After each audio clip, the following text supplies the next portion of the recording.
I'm Barbara Haya, and I'm a PhD student at the University of California, Berkeley, doing research on international climate change policy. I'm focusing in India on this often overlooked but very critical feature of the Kyoto Protocol called the Clean Development Mechanism, or the CDM. And what the Clean Development Mechanism is under the Kyoto Protocol, under the current climate change treaty, industrialized countries have caps and developing countries don't have caps.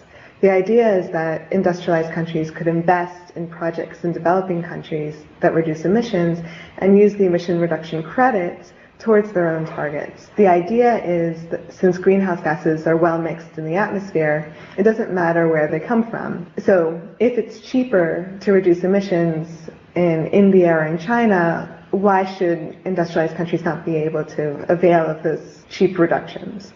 And what I've been finding in India is that, unfortunately, the majority of projects under the Clean Development Mechanism don't actually reduce emissions. And there's a lot of political will to continue the Clean Development Mechanism or to expand it, and it's essential that we acknowledge how poorly it's working so that we can replace it with something that works a lot better. The main problem with the Clean Development Mechanism is that the majority of its projects don't actually reduce emissions.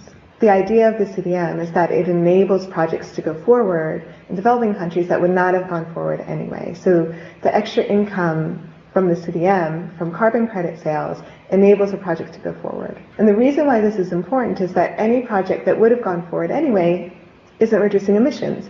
An industrialized country that purchases the credits from the project is able to emit more than their targets, but nothing's actually reduced on the ground in the developing country. And we're seeing that the majority of projects going forward are projects that would have been built anyway. 3/4 of all projects that are currently registered under the CDM not only started construction, but were completed and up and running at the time that they were successfully registered. Many of these started construction before the Kyoto Protocol entered into force and before the first CDM project was actually registered. Another problem with the CDM is that there's no clear way of preventing projects with human rights abuses or social and environmental impacts from going forward under the CDM.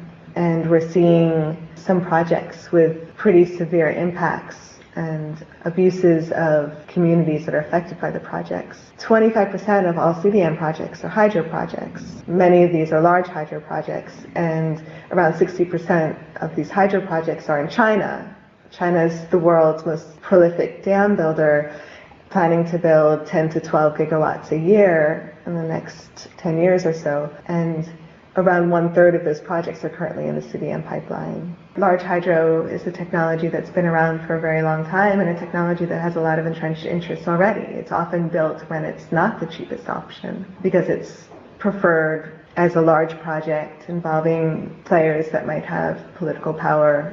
This is not a technology that needs support. We need a mechanism that will effectively direct money towards activities, policies, programs, and projects that really do need support, that we really do want to be supporting as the future technologies in a low-carbon world.